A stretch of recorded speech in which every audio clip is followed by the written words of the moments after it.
Happy Wednesday! My food for thought today is save those family recipes.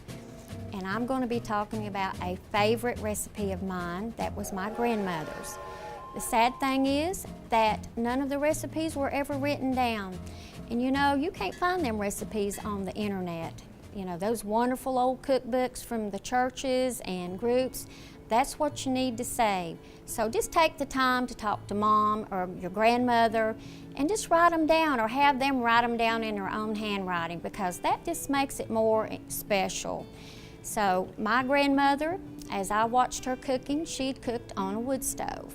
And that's how I learned to cook, was on a wood stove, believe it or not. So anyway, she would take great pains in whatever that she was preparing, because she wanted to set a presence with that.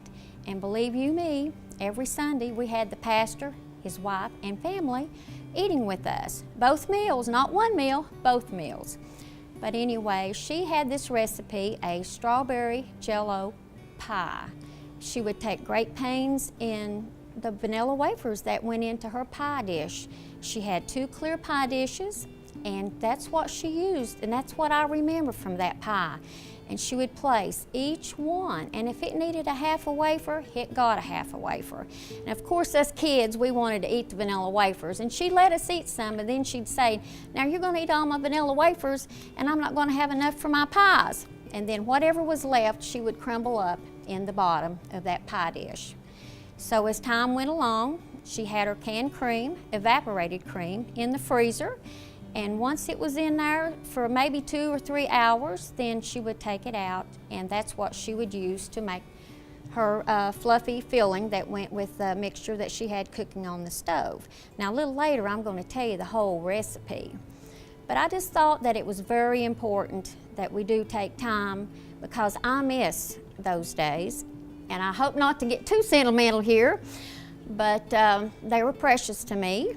And so there's lots of recipes that I don't have, that I can't remember, because I was just too young. But this one I really do remember. And so now that I have told you my little story, I want to tell you what the recipe is.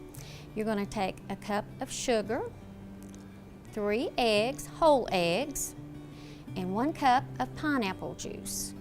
So I'm just going to use a wire whisk. So you're going to cook it on medium heat until it is thick, and it takes about 5 to 6 minutes. And once you've done that, you need to set it off and go ahead and set it in the refrigerator if you like. And then once you've done that, then go ahead and place your vanilla wafers into your pie dish, because it'll make 1 pie, or you can even double the recipe and make 2 if you would like. And if you do that, then you'll need 2 bags or 2 boxes of really good vanilla wafers. She always used the best products, and of course at that time there was nothing that was generic. It was the real deal. So once you've done that, your cream should have ice crystals in it. Go ahead and you're going to start beating.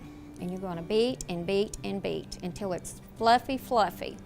Then you're going to take 1 box of strawberry Jell-O, and that will be poured into that while it's beating. Now once that has happened, it still should be fluffy. So you're going to stop, and then you're going to take your cool mixture of your pineapple juice, eggs, and sugar, and you're going to fold that in. Now once you've done that, then go ahead and scoop it over into your pie shells, and then just cover it or just set it in the refrigerator and serve. It will be the most wonderful pie, and you can make it a day or 2 ahead. It doesn't have to be the same day. But I hope that you all enjoy this, and that you have loved my story and me reminiscing about my grandmother. Thank you for watching Food for Thought today.